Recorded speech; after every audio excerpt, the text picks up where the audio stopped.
Netherlands, Denmark. Yeah. Right. Okay. So, right, if I can introduce this meeting.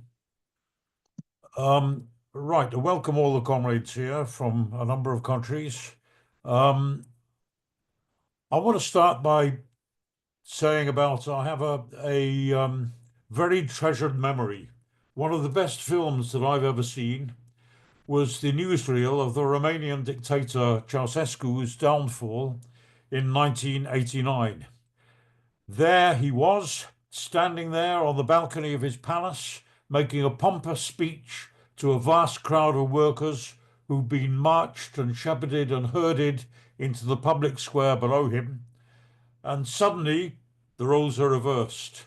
The crowd is shouting back at him and surging towards his palace, and the dictator sees what's going on. He makes a rapid escape to the palace rooftop, where a helicopter is waiting to whisk him away. And of course, it's always a pleasure to watch tyrants running away from their victims in a rat panic, fleeing for their lives. We've seen it this week with Assad of Syria. We saw it a few months ago with Sheikh Hasina in Bangladesh. We saw it a couple of years ago with Rajapaksa of Sri Lanka. We've seen the same scenario in previous years with the Shah of Iran, with Idi Amin of Uganda, with Marcos of the Philippines. But in its place, here in Romania, though, what replaced in those cases and what will replace the dictator's rule? We've seen this absolute pantomime, this farce of bourgeois democracy in Romania in the last few days. Democracy is fine, apparently, so long as the right candidate wins. If not, then just scrap the election, cancel it, and try again. And that's what they've done in Romania. I've no doubt that the winning candidate in the first round, Ceaușescu, I've no doubt that he's a gangster and a fraud. But so are most of the world's elected politicians. So is Trump, for one. So how is Romania any different from everywhere else? But this pantomime rigmarole, simply scrapping the election, is absolutely unprecedented. So what's behind it? What does it mean? Is this part of a global great game? It's to answer this question, we're really privileged and happy to welcome Amalia Epure of the Socialist Action Group of Romania. I had the pleasure and the honor of meeting with these comrades last year. It's a brilliant group of young Marxists, and they're doing absolutely exemplary work. So I extend a warm welcome to Comrade Amalia, and over to you. The floor is yours.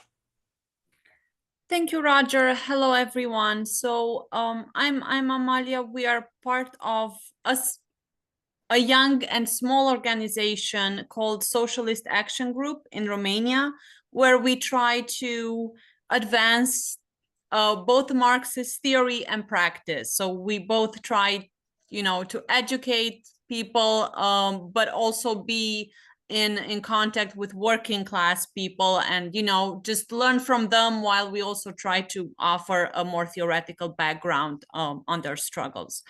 So let me try and share my screen. I'm not, let's see if I will. Yes, I should be able to do this now.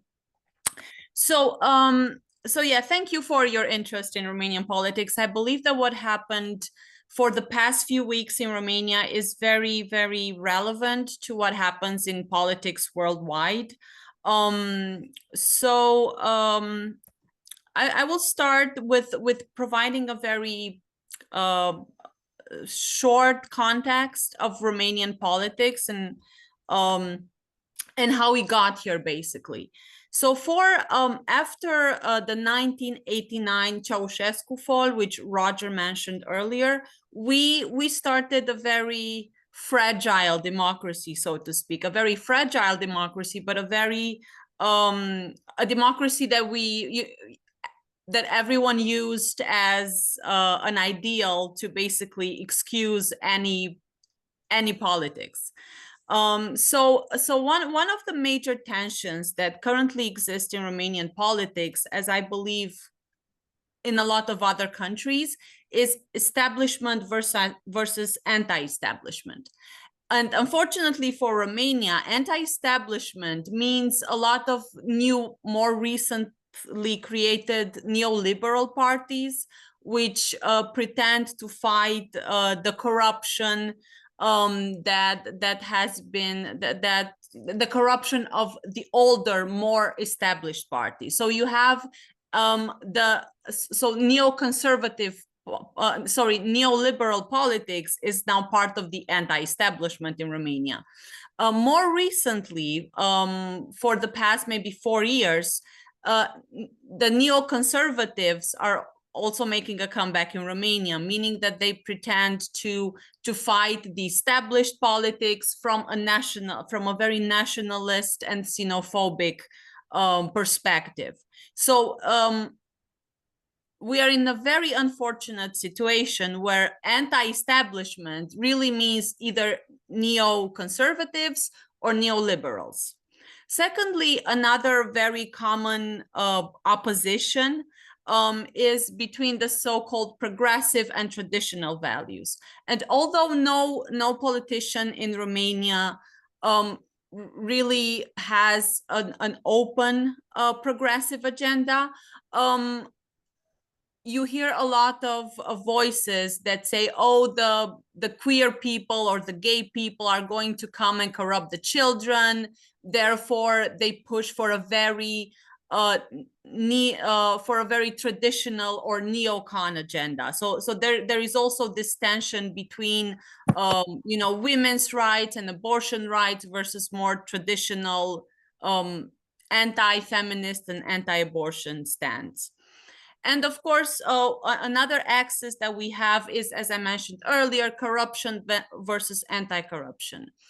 In Romania, after the Ceaușescu regime fall, there was a very strong anti-communist narrative. And this anti-communist narrative basically attacked all the policies that were trying to save the reminiscence of a socialist state. For example, if a politician were to push a progressive taxation,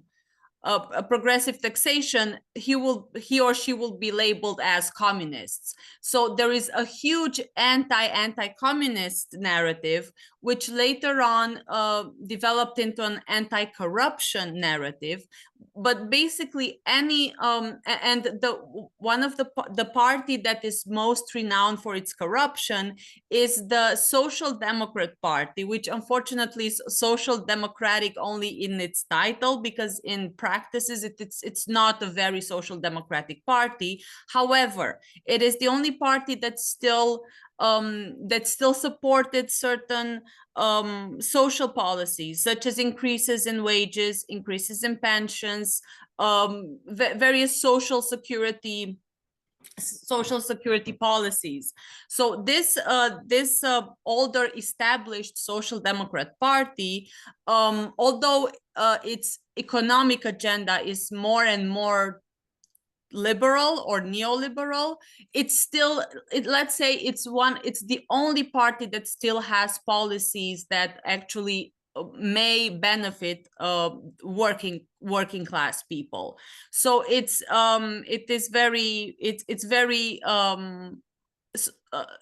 very attacked by the liberals. Anyway, with this being the context, we in November and December, we were supposed to have three series of elections. The first round of the presidential elections, or the presidential runoffs, which was scheduled for the 24th of November. On the 1st of December, the next week, we were supposed to have the parliamentary elections. And on the 8th of December, the final presidential elections. So the presidential runoffs, the presidential election, and the parliamentary elections.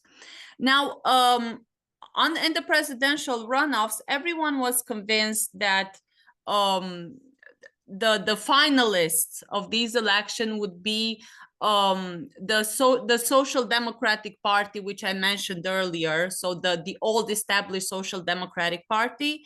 And then it was unsure who the other finalists would be, because there, of course, there can be only two winners in the runoffs. So it was a major shock when out of nowhere, Călin Georgescu, so this, he was the star of the elections. When Călin Georgescu came in first, everyone was shocked. No polls had indicated this. The press didn't talk about him, so he was basically a nobody. We had a total of 9 presidential candidates. Some of them were represented the established parties, others were independent.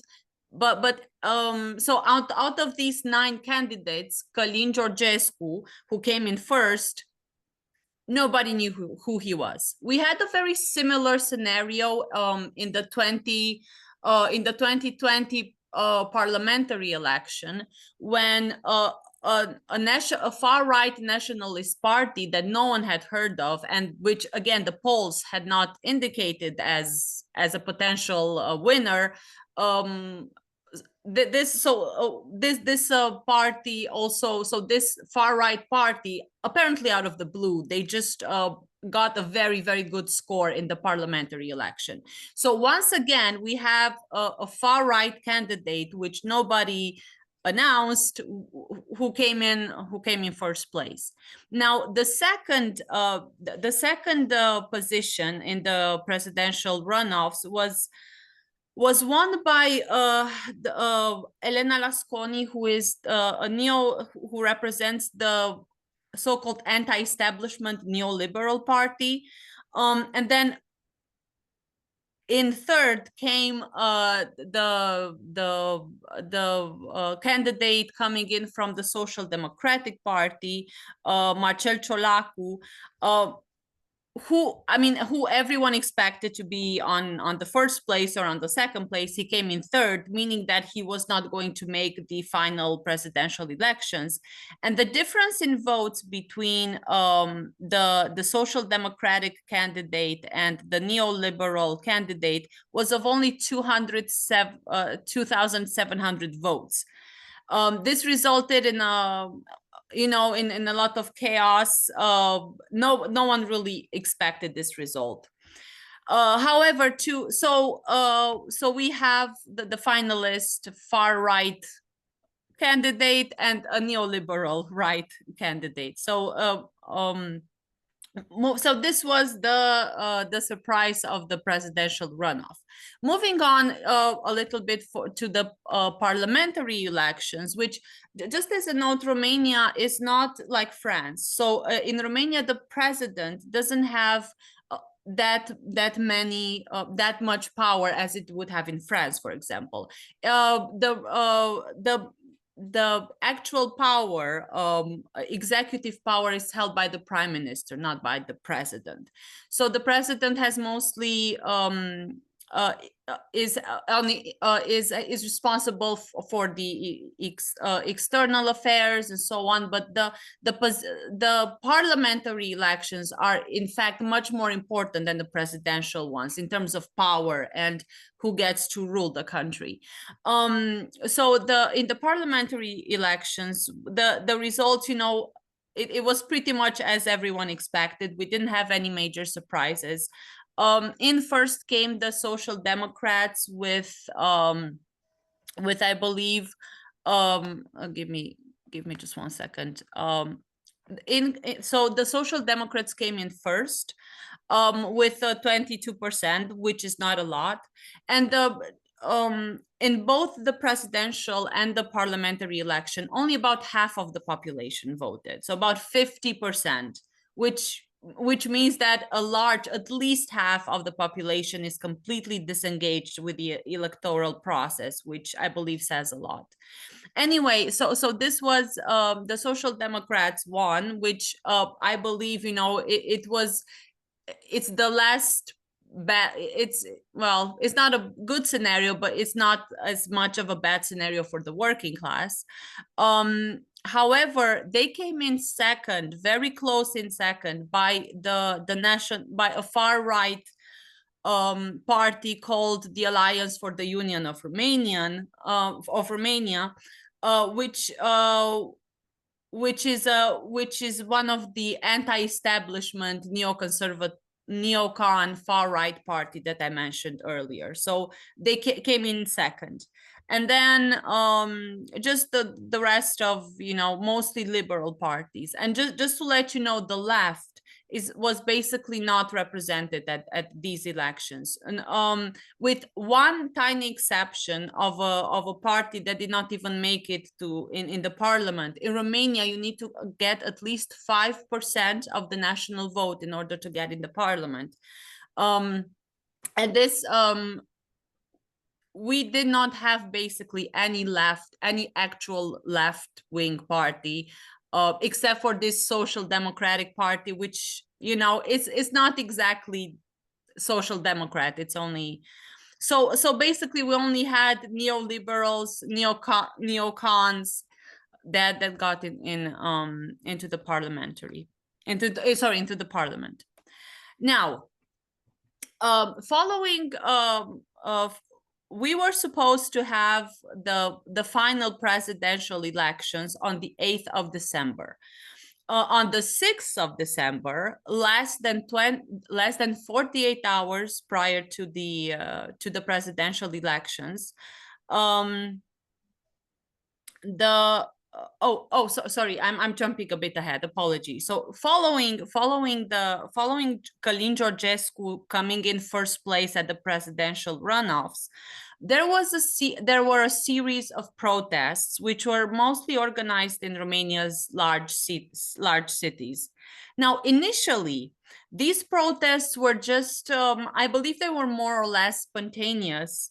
And I know, at least in Bucharest and in Cluj, two of Romania's largest cities, these protests had a very strong anti-fascist nature, and were some among the organizers were the same, were groups of students that had previously organized the pro-Palestine encampment and protests. So a part of this anti-fascist energy resulted in protests, and initially during for the first 2 days of the protest, people were screaming that we don't want any fascist. Anyway, so again, they had a strong anti-fascist character. However, due to the complete lack of political education that people have,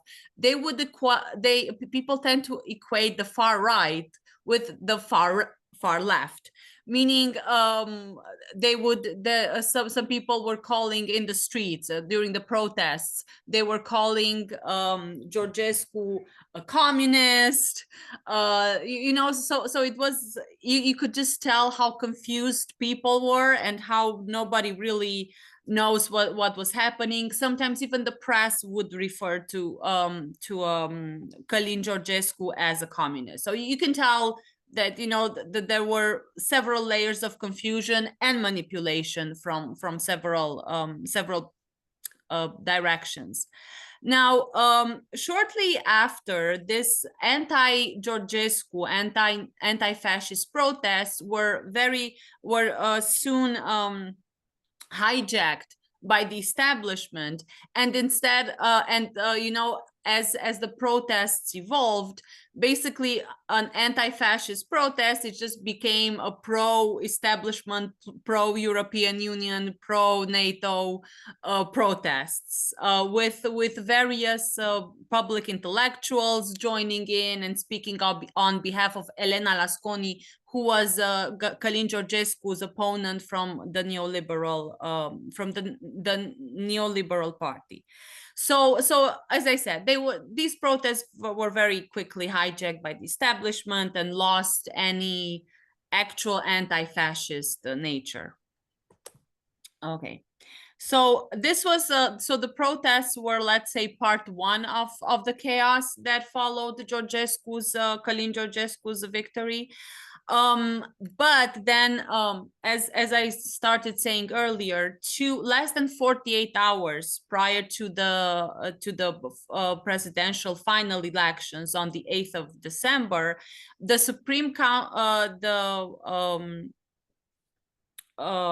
the Supreme Council of National Defense declassified the report, which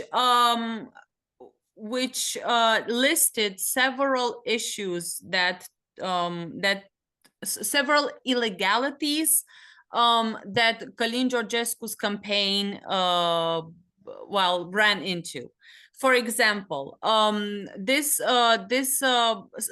basically it's, you know, the Supreme Council of National Defense. It's a bit of like a branch of the Romanian CIA, like the secret services. And the president decided to declassify this report, which indicated that a few weeks prior to the election, several TikTok accounts, like a few thousand, tens of thousands of TikTok accounts became active and started supporting Călin Georgescu or promoting Călin Georgescu without their support being labeled as official campaign.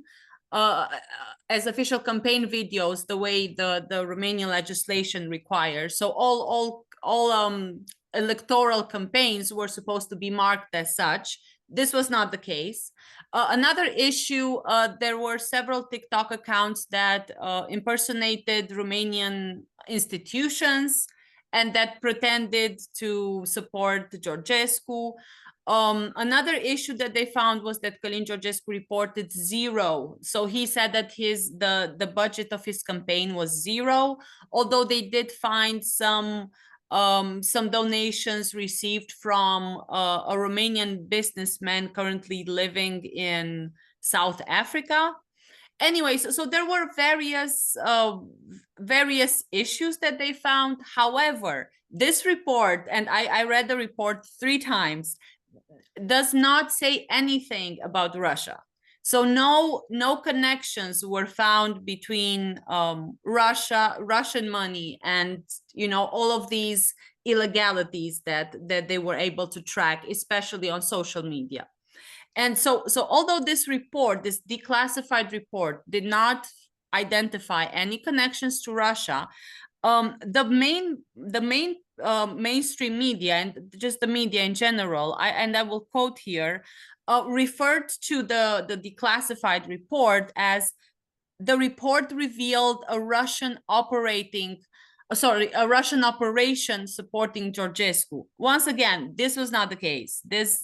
So I just wanted to, you know, to show you how much manipulation, and I will come back on this point, but yeah, anyway, the point is this report did not, I documented here all the illegalities, all the things that were not legal that they found.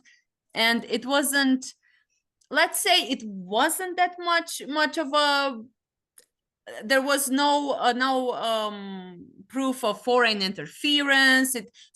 Although the press really blew this out of proportion, the actual report did not mention any major legal issues other than the ones that I documented.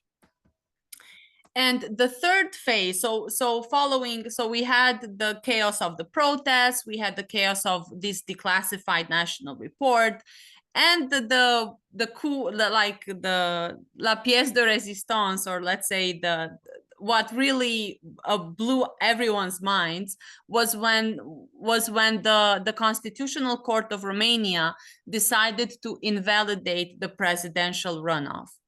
So this is unprecedented in Romania. This has never happened before. Basically, the elections, the presidential elections had already started in parts of the diaspora, in parts of Europe, for example. Some people had already voted And it was about 36 hours prior to the election starting in Romania as well. The Constitutional Court of Romania invalidated the presidential runoffs. Now, this was this, as I said, this was unprecedented. I know there was a lot of panic. Nobody knew what this means. But surprisingly, or maybe not that surprisingly, both finalists, so both Călin Georgescu, the neocon, and Elena Lasconi, the neoliberal, they both made appeals to President-elect Trump on Twitter. And this was borderline ridiculous. And let me just show you just for a second here. So this is Elena Lasconi's, the neoliberal. This is her appeal to the real Donald Trump, and they're basically just asking for him. They just made an appeal to him. Not sure why. They just basically went to Daddy and said, you know, this is what happened, and they just and Călin Georgescu also made an X or a Twitter appeal to President Trump. Once again, it's not sure what their intentions were, whether they were expecting Donald Trump to invalidate the Constitutional Court's decision. It's not clear. However, I believe everyone was just disappointed. Well, it was just ridiculous how they both made an appeal to Donald Trump. Anyway, the decision of the Constitutional Court was highly, some called it a coup d'etat. And it was heavily condemned by some, because the Constitutional Court contains 9 people, and these 9 people basically invalidated the 9 million votes that took place during the presidential runoff, or during the first round of the presidential runoffs. So a segment of the population applauded the decision and said that it saved democracy. The other half of the population said it was a coup d'etat, and it was biased, and it should not have happened. Now, just for additional context, the Constitutional Court of Romania cannot decide to act upon itself. It has to be contacted by someone, by either one of the candidates, in order to act. So the fact that it acted without it being asked to act is already a problem. Secondly, they decided that the entire election was off, and that the presidential elections will start from scratch, most likely in March next year, 2025. So this further created additional polarization among the population. Anyways, and if you will, one of the reasons why Georgescu got a lot of momentum was that he played the anti-establishment card, and so for a lot of people, especially for his supporters, he was the anti-establishment person.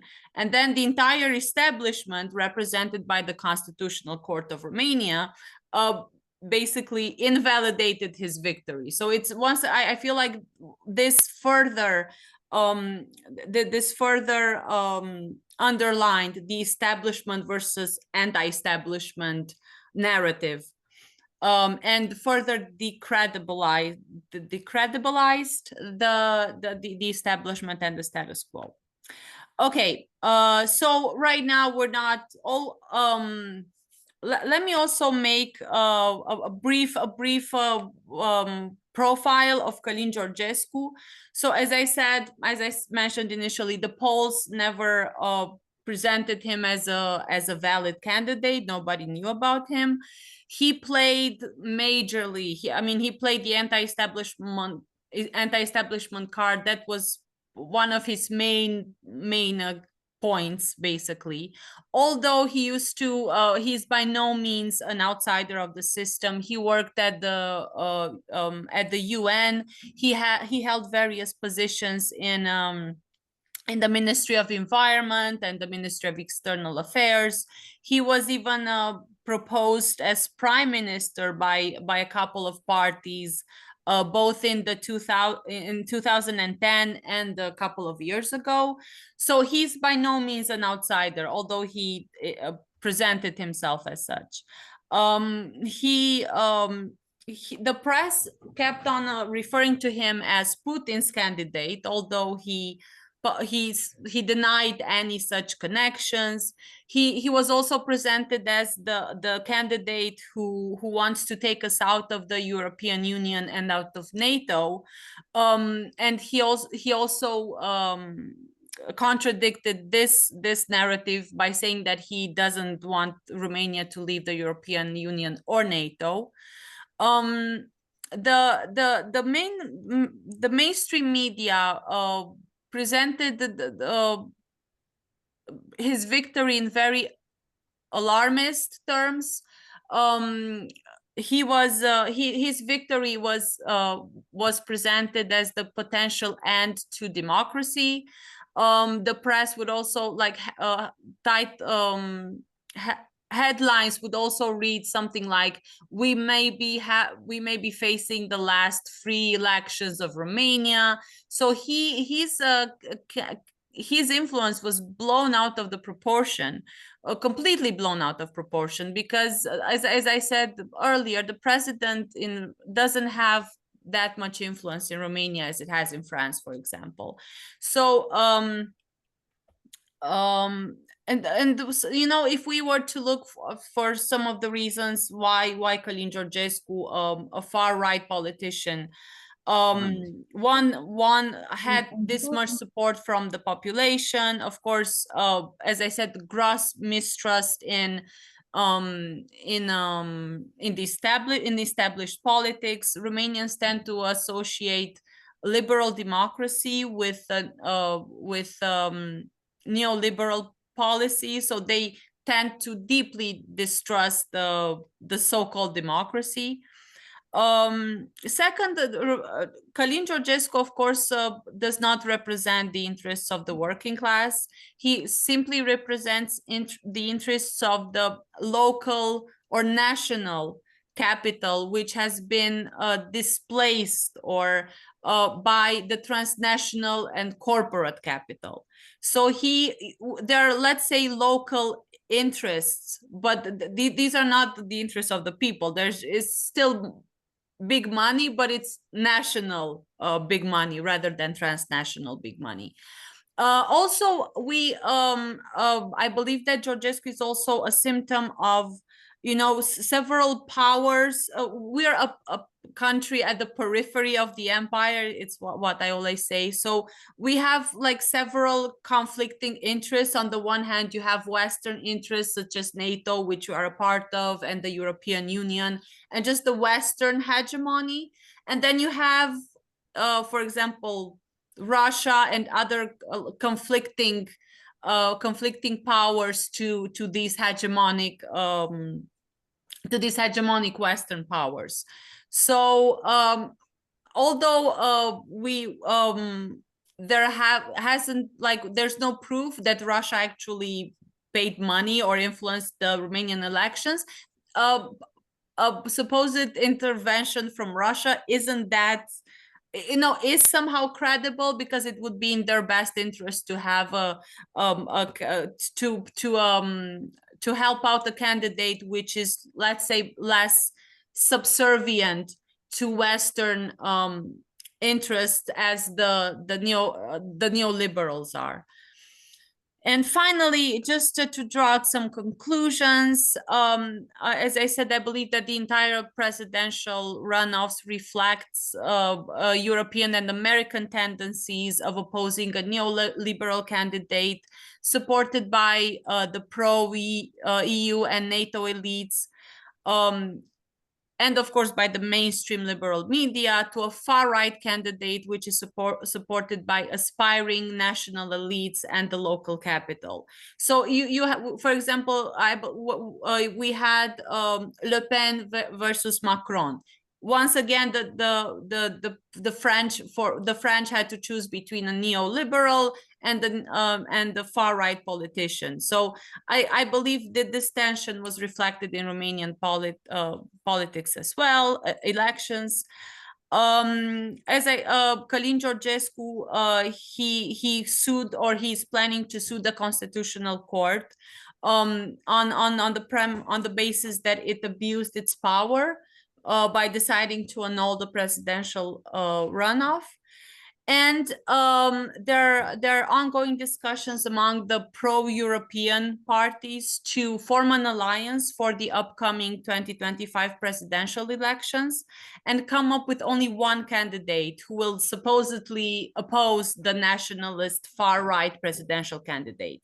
And I believe that that will be a disastrous technique, a disastrous strategy, because it will only it will not advance any sort of social agenda. No, the chances of any opponent of Călin Georgescu actually talking about wages and pensions decrease. They will most likely just focus on the pro-European, pro-NATO versus anti-NATO narrative, and that will be it. So I believe that the working class is by no means richer or luckier following the mess, this entire mess that the elections took.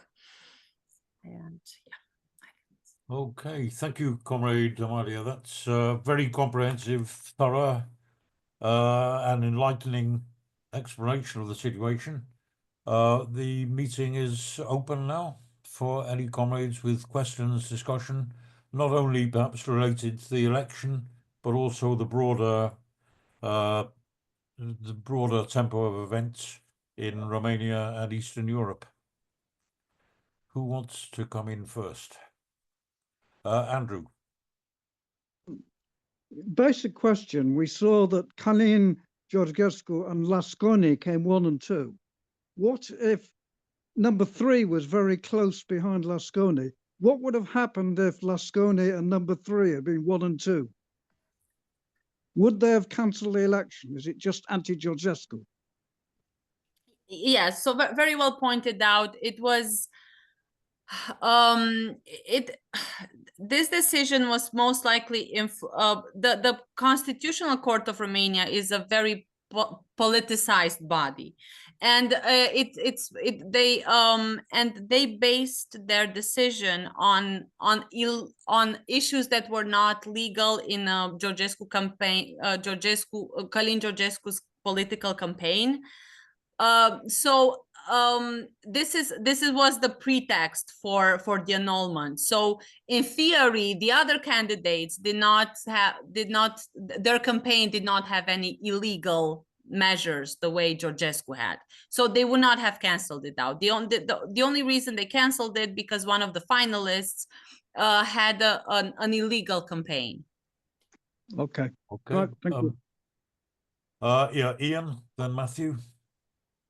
Yeah, how much do you think this is connected to the lame duck Biden administration trying to cause as much trouble on the way out as possible?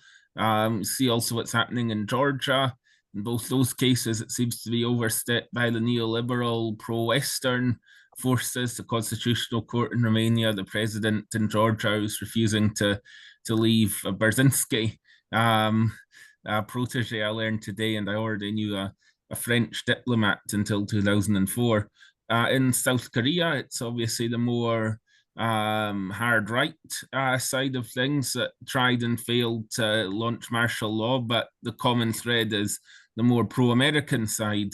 And of course, the most disastrous of these interventions has been what's happened in the last few weeks in Syria, where it's actually the Al-Qaeda spin-off that was the pro-American force So do you think this is part of a wider global thing as well, or also a wider structural issue with democracy? Because we see what's happening in France with Macron trying to impose one prime minister after another. I don't think that's a particular Biden lame duck thing, but it is another part of the trend. So Amalia, I think maybe you would take 2 or 3 questions at a time. Is that okay with you? Then Matthew. Hi, comrade. Yeah, thanks for your introduction. Say a couple of things. I mean, the one thing that strikes me about looking at Romania is, of course, that the decline in the population, as we've seen in a number of East European countries since the fall of Stalinism. You know, obviously you've seen, I think, is in excess of decline of population in excess of 4 million people through both, you know, as I've pointed out, your low facility and also, of course, people moving for work. And I'm interested to know what effect that has. I mean, people have pointed out, you know, things like in Moldova, for instance, they allowed those Moldovans in the EU to vote in the recent referendum, and not those in Russia, despite the fact there are more Moldovans in Russia than there are in the EU. Guess how that works. And the other thing that also, of course, impact is the Ukraine war. I mean, obviously, you've got, I believe, something like 1 million odd Ukrainian refugees in Romania. Plus, of course, there is a Romanian population in Ukraine, some of which has now, of course, got to the point where it's refusing to fight, despite the interest of the Romanian regime in compelling as many people to actually take their place in the meat grinder. It will be, you know, is that also presumably has a major impact as well? Thanks. Yeah, thank you. Any more? Perhaps I would just like to ask a question.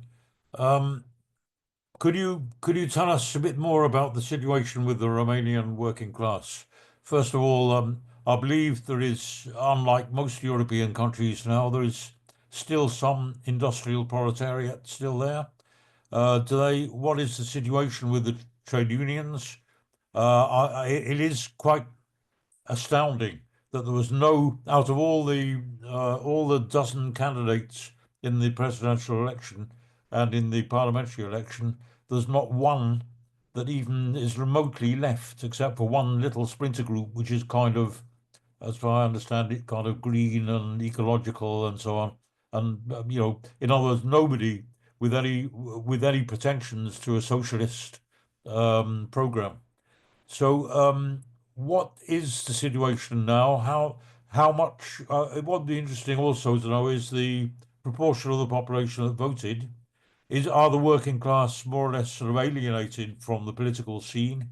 Is that a factor? What I'd like also, if you could say something about the work of your group. I know it's a small group, but it's very, it's young and energetic, and I think has shown some real courage and stamina in the way that you're working. So that's my questions. Before Amalia answers those, is there anybody else? No, perhaps you could deal with those yet now, Amalia, and then we'll come back for further questions and discussion.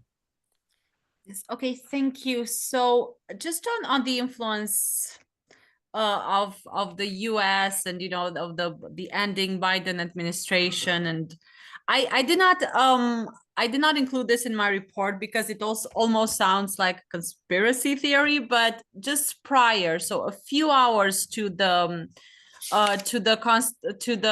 decision of the Constitutional Court to nullify or to annul the presidential runoffs, there was a private plane flying in from Florida that came into Romania, and I know the press reported. So I mean, it's a fact that that plane coming in from Florida, private plane did land in Bucharest.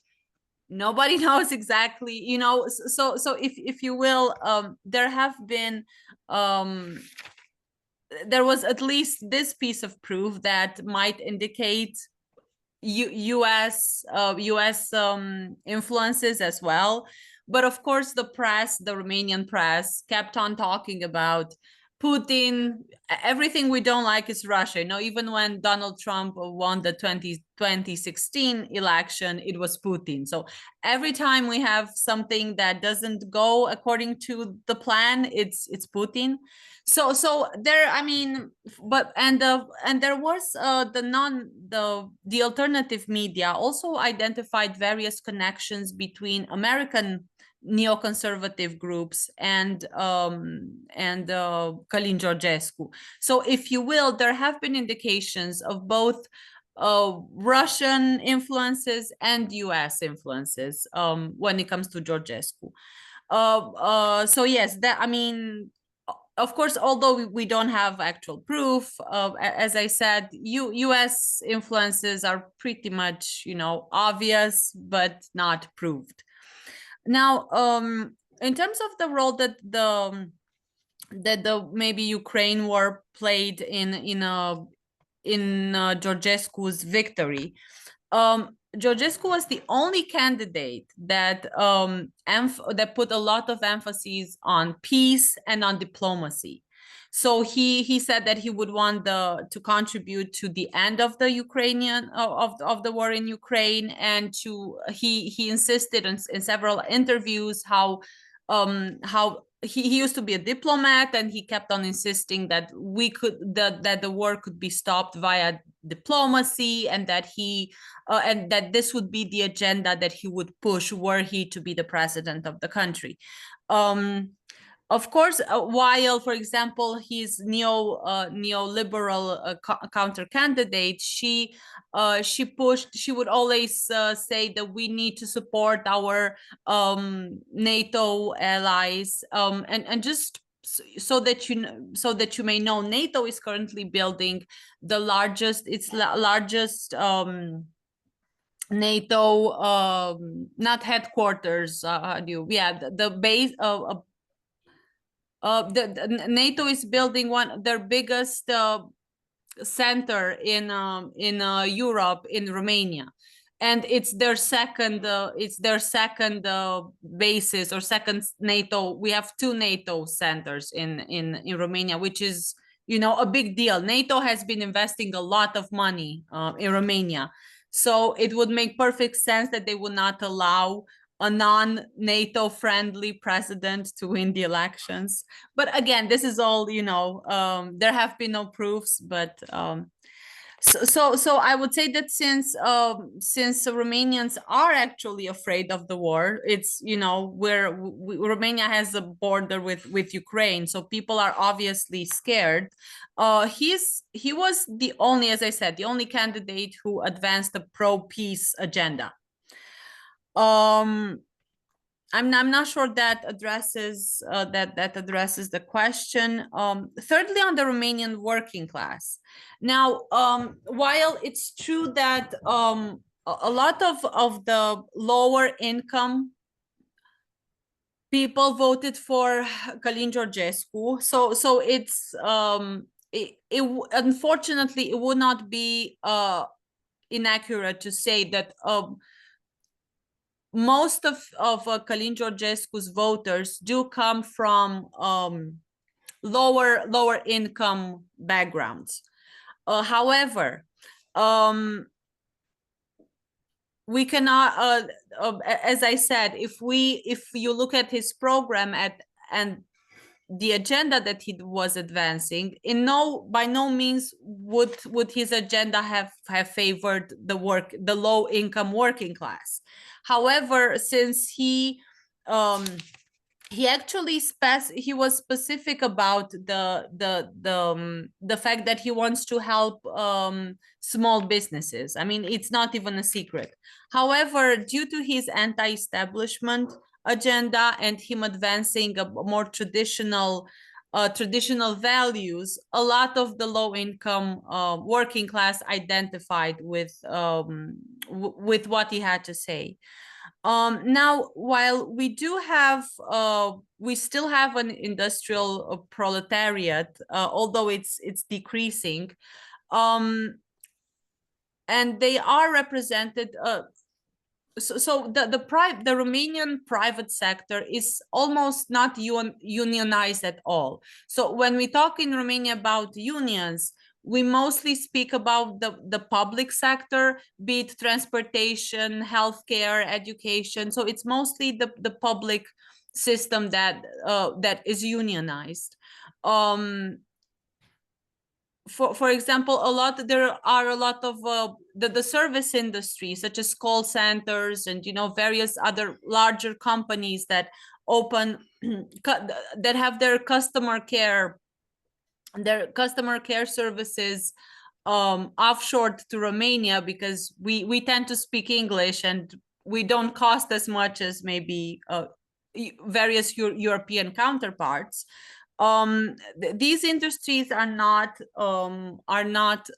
unionized at all, and also they tend to be a class that mostly support the neoliberal so-called anti-establishment parties. So you would have, let's say, the decreasing public the public sector, which is unionized, versus the private sector, which is not. And not only is it not unionized, but it also tends to vote, to be more responsive to neoliberal agendas.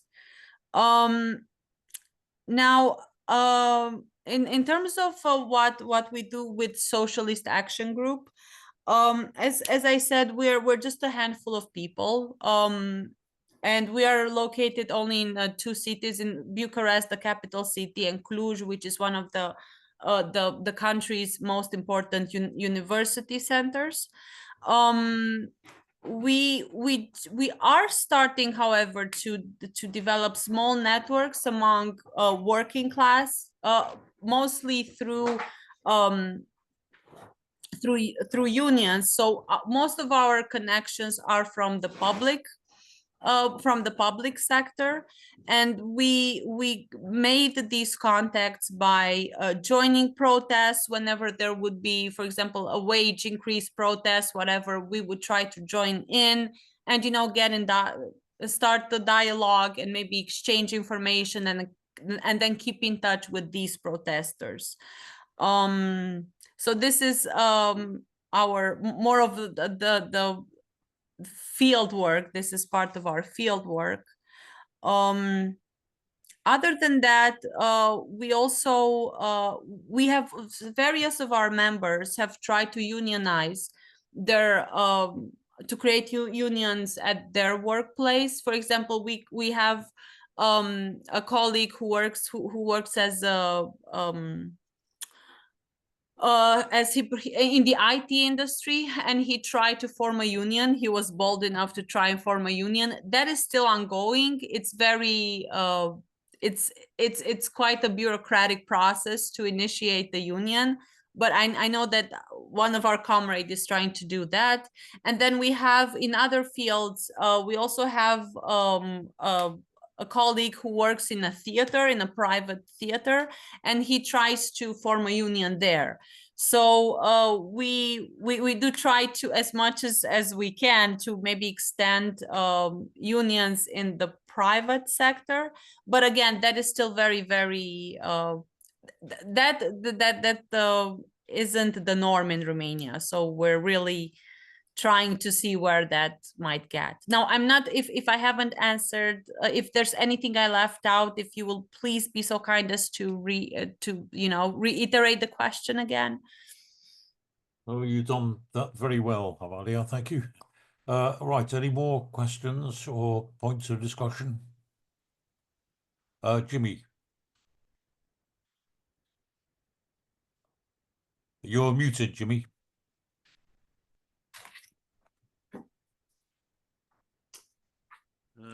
Comrade Amalia, I want to salute you, first of all, for your contribution here today, but secondly, for your ability to anticipate questions before they've been asked.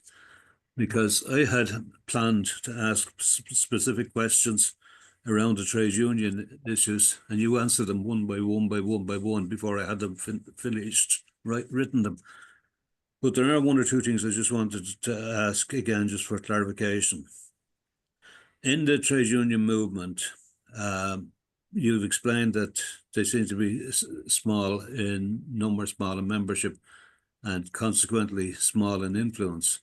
But the questions I would ask would be, are the trade unions long in existence? Do they have a historical continuity? And the leadership of those unions, do they, are they elected? Are they democratically responsive to their members? Or are they people who are just appointed for life and privilege? The question specifically I would ask is in relation to the craft sector, to the traditional trades, where people learn their skills through a lifetime of apprenticeship or whatever. And in most of the other European countries, including Ireland, the trade unions have played a historical role in developing the skills, but also in developing the consciousness that the unions are the representative bodies for the future. And that raises the question of whether or not the youth are involved in the unions, or whether the youth can be, are there any campaigns towards the youth in the workplaces to become unionised? And I mean campaigns from the leadership of the unions, quite apart from intervention. There's another question I wanted to ask, separate from that, in relation to the presidential office. You mentioned earlier that the presidential office has limited functions and powers.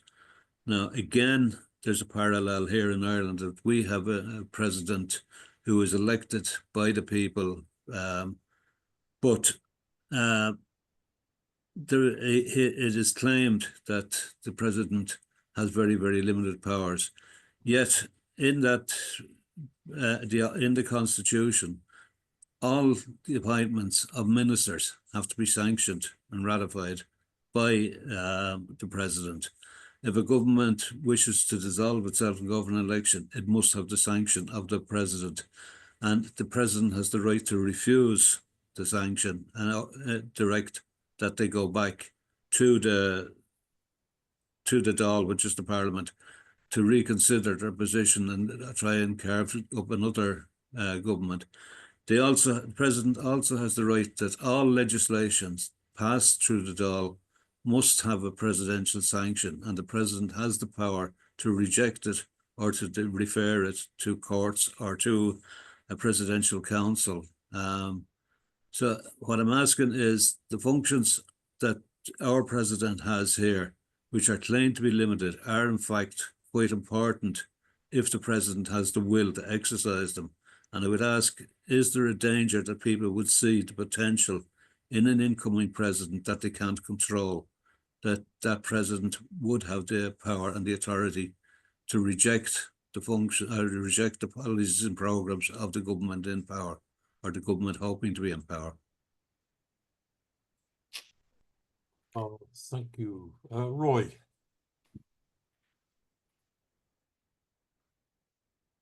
Trying to, thank you for the presentation.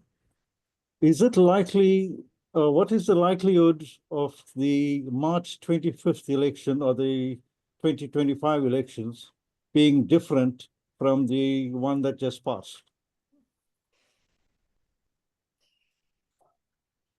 Any more questions? Amalia, do you want to come back? Yes.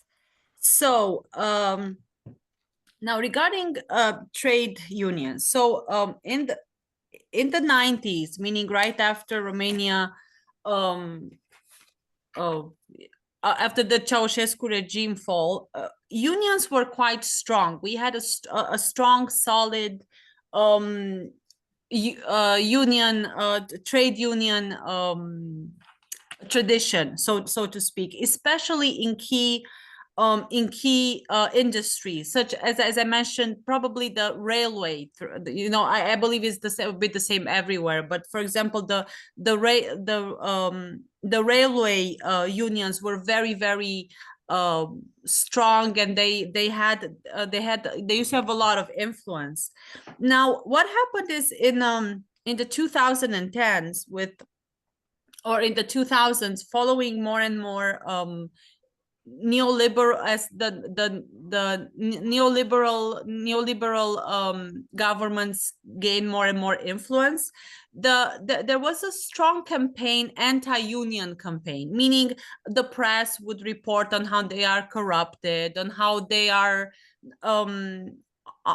basically just on claims of corruption, which unfortunately were not untrue, but this was instrumentalized in let's say in the unions losing credibility. So I would say that now union leaders, trade union leaders are seen just the way politicians are seen, meaning that they are corrupt, that they are cowardly, that they tend to betray the interests of the working class. And this happened on several occasions. For example, last year we had massive teachers protests, and they were and because of the large scales, the protesters were this close to actually having their claims met. However, it was the union leaders which betrayed the teachers and eventually gave in. They stopped the protests, although their requests, although the government did not meet all the claims that the protesters made. So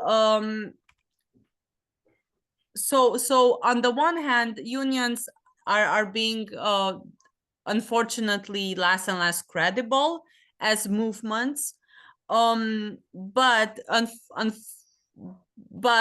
sometimes sometimes they do decredibilize themselves, so to speak. So for example, trade unions are they don't really have any vision. They only focus on wages. So let's say that unfortunately unions are less and less ideologized, meaning they no longer have the backbone to advance a coherent narrative of workers' rights. So I would say that unfortunately it's an institution that is losing credibility, but sometimes for good reason. So now and their role in raising consciousness is I would say is decreasing.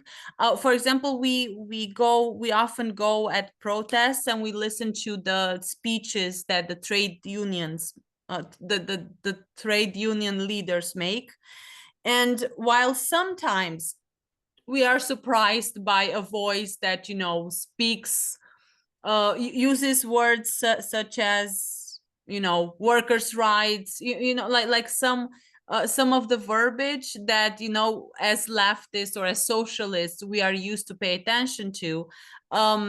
This language, or, you know, them raising class consciousness is limited, is more and more limited. And it's just, overall, we actually try to avoid talking to trade union leaders, and we try to maybe speak to the more local trade union organizers rather than to the big names, because the big names are usually go hand in hand with the political class, and they very often betray the interests of the people that they should be representing. So I'm sorry, I'm not sure if this mess of an answer made any sense, But so although we but as an organization we still put a lot of emphasis on unions, because this is, you know, it's the backbone of anything that we try to achieve in terms of workers' rights.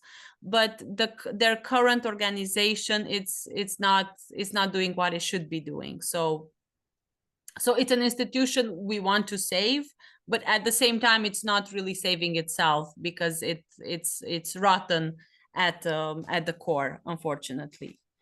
Now, in terms of the presidential, in terms of what the president could do and what could go wrong if you were to have maybe a more totalitarian type of person that might get elected.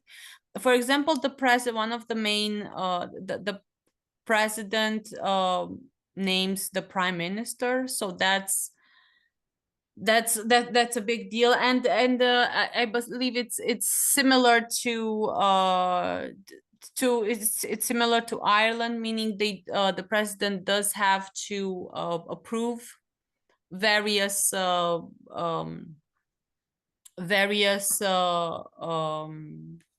nominations and various measures.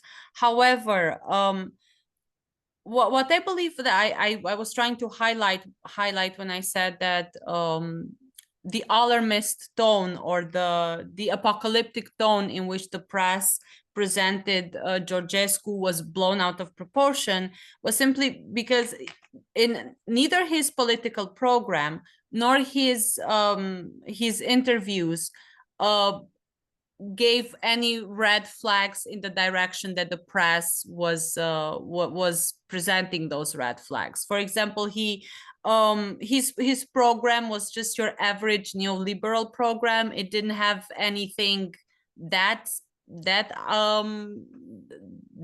special. It's just that he put a lot of emphasis on farmers. That's maybe, you know, one of the things that made it stand out. And as I said, during his in interviews and public statements, he always said that he does not want Romania to leave the European Union or NATO. So in our analysis was that the status quo, the current status quo, got really activated because there was a risk for a shift of power from the current status quo to maybe a different status quo. But at no point did Ceaușescu say anything about, you know, changing the constitution or doing any of the illiberal measures that the press accused him of potentially doing. Now, I really liked Roy's question as to whether the 2025 presidential elections will be different. I think not.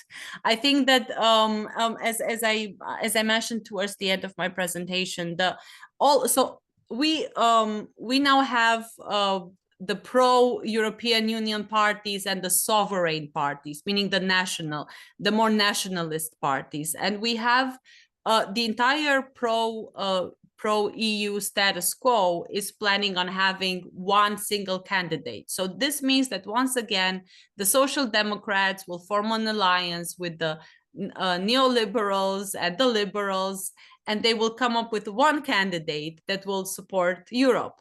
And then supposedly we have the sovereign or national or far right leaning candidates and political parties, which will supposedly come up with their own candidate.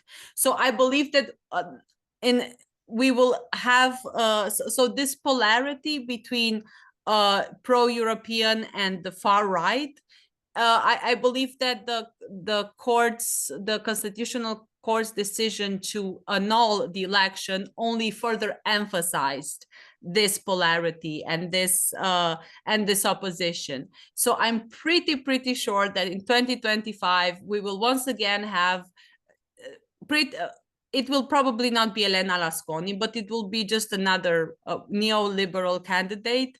So the pro-establishment candidate versus the anti-status quo candidate, which will probably be once again a sovereignist, a nationalist far-right candidate. So I'm pretty sure that even we might have different different finalists, but the tensions and the parties that the two candidates will represent will probably be the same. So I'm pretty sure it's the status quo, well, not the status quo, but the current tensions were further reinforced by the decision to annul the initial election. Fantastic, comprehensive answers. Thank you. Any more, comrades? Any more questions? Any more points? Ian? Hi, thanks. I think it was a good point by Roger, the near absence of the left, and just carrying on from that and from Amalia's last answer. If all of the sort of mainstream pro-European parties are running together, including the Social Democrats, against the far right, could it not have a little bit of an opening, probably not to win and probably not to be accepted by the Constitutional Court if it did, but an opening for the left to intervene, that there might be people who are not neoliberals and not far right and not mad keen on war and NATO, who could be won to neither side of that false dichotomy. And that I don't know if your group, maybe you yourself are very impressive comrade, or there might be others in your group, or a wider thing. Obviously, a wider candidacy of the left could be put together. Also, just thinking about power grabs, the current president, is he going to get an extra 2 or 3 or 4 months in power, and is that legitimate or not? And is the issue of the left's weakness and its near absence in the last election, is that because of all the Eastern European countries, Romania has one of the most unpopular former communist regimes? Ceaușescu wasn't a very good advert for socialism, or is there a way of obviously running a campaign that's anti-Stalinist, anti-Ceaușescu, but still hard left socialist? Thanks. Thanks, Ian. Any more questions or contributions? Okay, perhaps Amalia, do you want to come back? Oh, Jimmy. Oh, it's me. It's Rolf. Thank you very much for your lead off. Oh, sorry, Rolf. Yes, Yeah, sorry. let Rolf go. But how can you hear me? Yes, yes. Okay.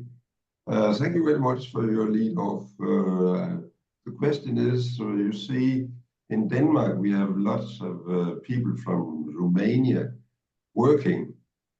And I would like to ask how many people from Romania is working outside Romania. And well, I think I have read that many of the votes from outside Romania was on this new Ceaușescu, what it's called. That's my question. Thank you. Jimmy, did you want to? Yeah, I wanted to ask, is in a way it's related to Rolf's comment there. One time I was working in a factory in Dublin. Everybody was working class. Everybody knew they were working class. And there were people from different nationalities working alongside us. There was one girl there who was Romanian, very well educated, very articulated, a really good person. And one day she shocked me because she came out with the statement, "I'm not like the Roma. We don't come from the Roma." And she apologized for who she was, where she was. on the basis of condemning somebody else and rejecting somebody else.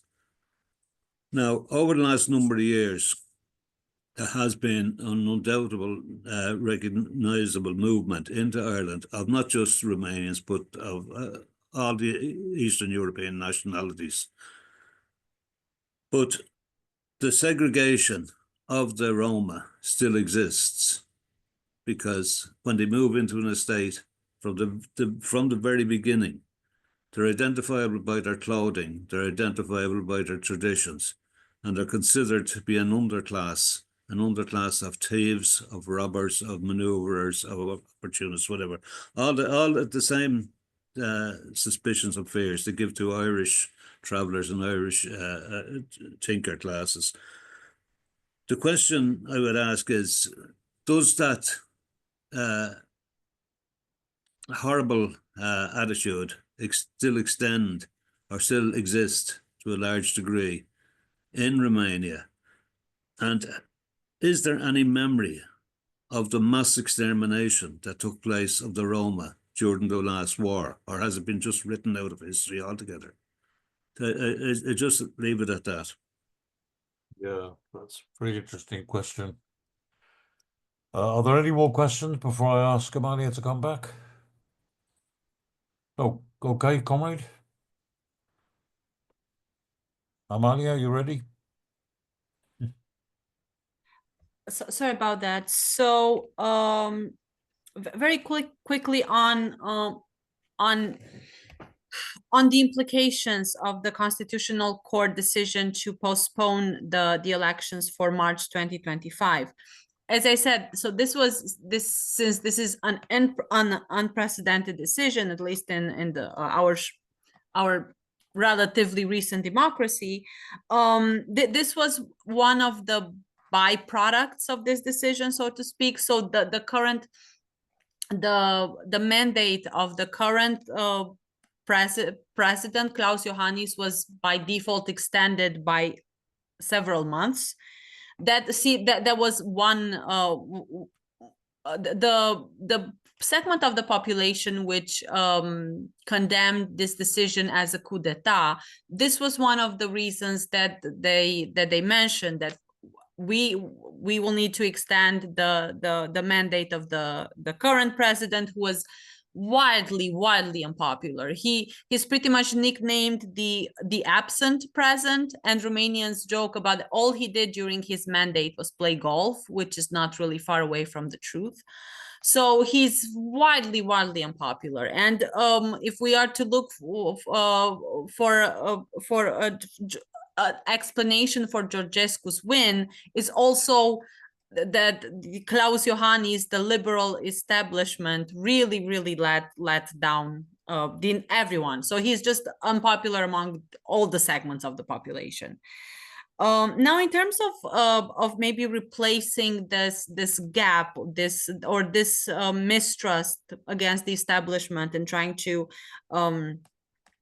to have a socialist or an actual leftist formation, I believe it's way premature to talk about that, because I was part of a couple of projects where we tried to impose the left from top down, and that it doesn't really work. So in order to participate in the Romanian electoral process, you need, depending on the elections, several 100,000 signatures, and unless you have an actual infrastructure, it's impossible for you to raise those signatures. So it's impossible for you to take part in the election. Then even, let's say, you do manage to raise those several 100,000 signatures and be part of the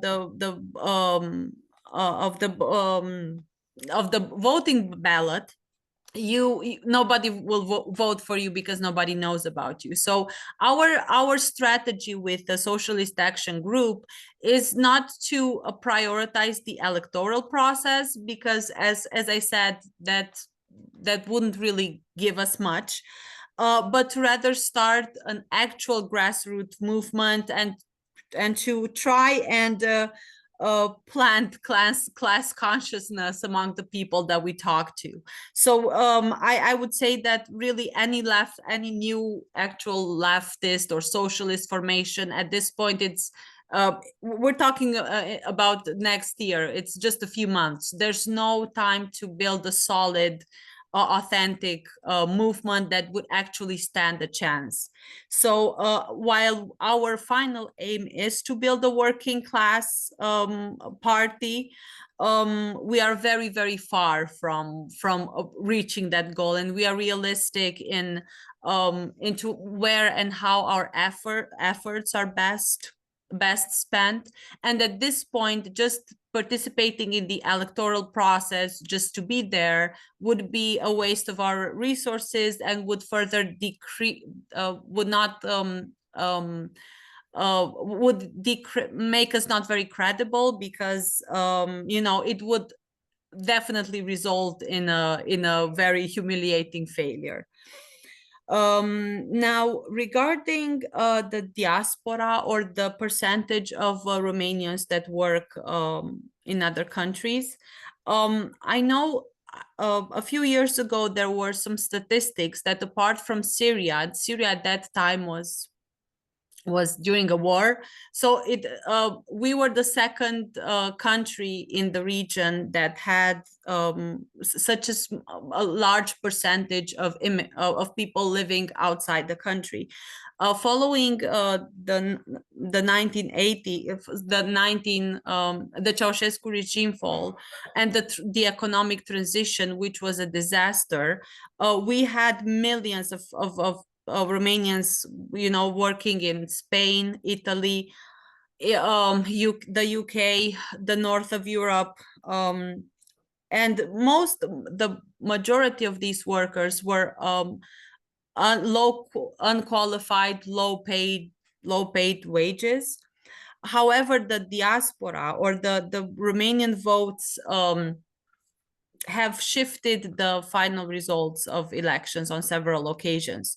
So now all the politicians we have, so I'm sorry, I'm not able Oh,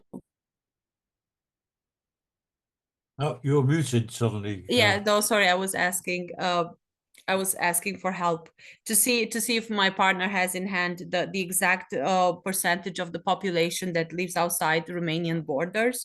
But I don't mean to say anything stupid, but it's somewhere 20-30%. I know it's several millions.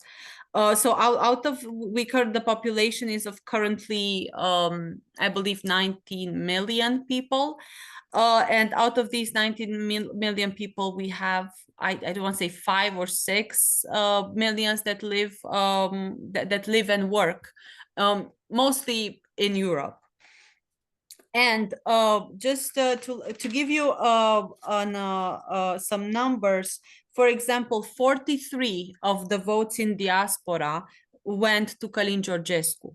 So 40, while the Romania, so the 22% of Romanians living in Romania voted for him, while 43 of the Romanians living outside of Romania voted for him.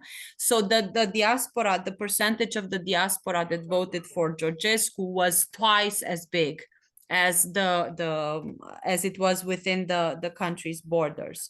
However, although this would mean that about only 400,000 people, so 400,000 people voted for Georgescu, meaning about 10% of the diaspora. So most of the Romanians that work abroad, as I said, they work in low income jobs. And the fact that we have about 5 million people living and working abroad, this has meant that there were generations of children that were raised by their grandparents because their parents were living abroad. So this created, and we can see the effects. We have just generation. So basically, the generation that came after me. I'm born in 80. I was born in 86. So basically, people who are now who are in their 20s or even in their 30s, a lot of them were not raised by their parents because their parents were working abroad in order to send money back home.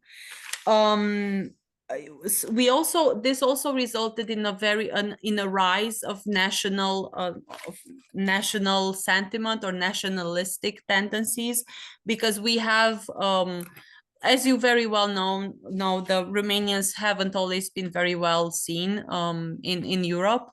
So the fact that we have felt like humiliated by the West, so to speak, kind of reinforced our need to affirm our Romanian identity, whatever that means. So this large percentage of the population that lives outside the borders also created on the long term a stronger national sentiment, precisely because we felt rejected and minimized by the West.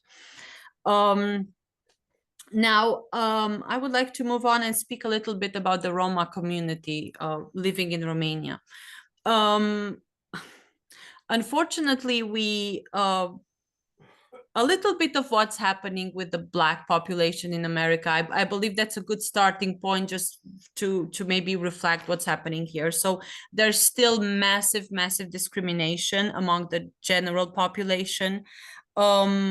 I would say I was shocked because I tend to be maybe protected in my own leftist progressive bubble.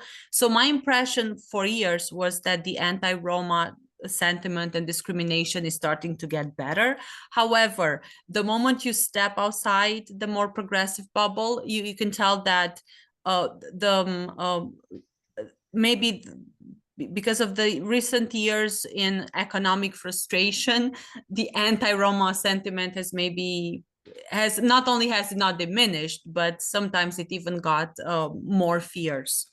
We do at the national level, we do have affirmative action programs. For example, in universities, for each faculty or university, you have a limited, you have, like, for example, five seats that can only be given to Roma students. So we, on the one hand, we do have affirmative action.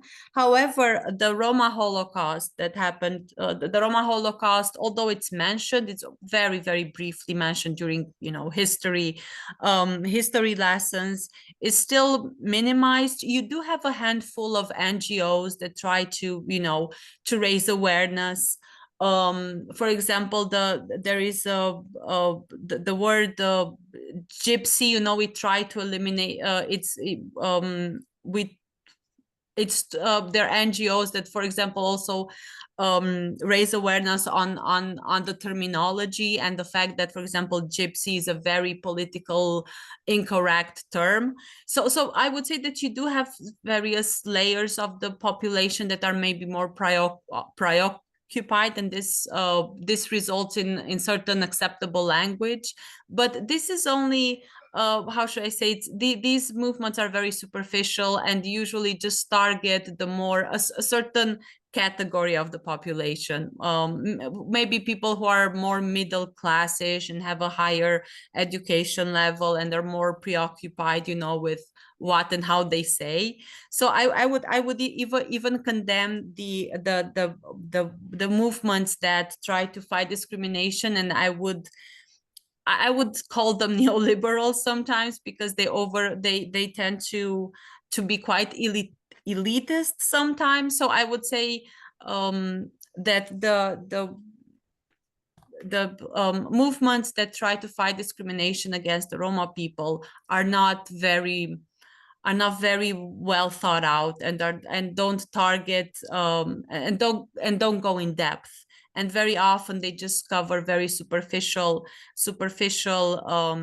issues, and usually it's just the NGO or a certain segment of the of the society that responds, while the actual gross discrimination is mostly left untouched. Thank you. Absolutely clear, comprehensive, detailed answers. Thank you so much. If there are no other questions or contributions, perhaps we should leave it at that. Unless, Amalia, do you want to come back with any final words? Well, no, except that I would be more than happy to come back in March 2015 and answer Roy's question whether was it worth it anyway, or will we have just a very similar outcome? So thank you very much for your patience and interest. I do apologize. I've been a bit, I was a bit all over the place. But if you do have any questions, you can, I believe Roger has my email address. I would be more than happy to answer any additional questions. Oh, just one more thing. I do have a list of articles. If anyone is interested, I will share them with Roger, and then he can maybe pass them on to you if you're interested in additional resources on the Romanian elections topic. Yeah, sure. Well, Amalia, you're very welcome, and we're looking forward to you coming back after the March elections. But also, obviously, we extend an invitation to you and to all the comrades of the Socialist Action Group. We meet every week, and we really welcome your contribution and your input. That was really one of the best discussions I remember. Really, very, very good to hear your contribution. Although the attendance was a little low, we did have comrades from 7 countries here, and we do have a YouTube channel, and I know that some comrades will be watching the recording of the meeting afterwards. Right, I'd like just to say to all the comrades, the holiday period, traditional holiday period, is coming up, and we'll have a little break. Our next meeting will be on the 12th of January. We'll be discussing the new balance of forces and the new situation in the Middle East, with obviously the collapse of the Assad regime in Syria, the big defeat for Iran, the big setback for Hezbollah, the continuing horrors of the genocide in Gaza, the ethnic cleansing in the West Bank, and so on. All of this, the whole balance of forces is shifting and changing, and we've got we're hoping to find a Syrian comrade to speak, but we also have our Iranian comrade who's very willing to speak on the whole, not only just on the situation in Iran, but on the whole balance of forces, the whole situation in the region. So we won't be meeting until that's 12th of January. Please put it in your diaries. Have a good break. For the Indian comrades, we're going to have a Zoom meeting for them probably next week, but we'll consult on that. We'll also, the comrades who are on our WIN support team, or who would like to participate in that, in helping to plan our work and to streamline and improve our activities, we'll be meeting on the 4th of January for a practical meeting on the next steps forward. So meanwhile, thank you to all the comrades for your attendance, and have a good break. And let's hope that 2025 will be a better and more successful year for the working class worldwide. So thank you, comrades. Bye-bye.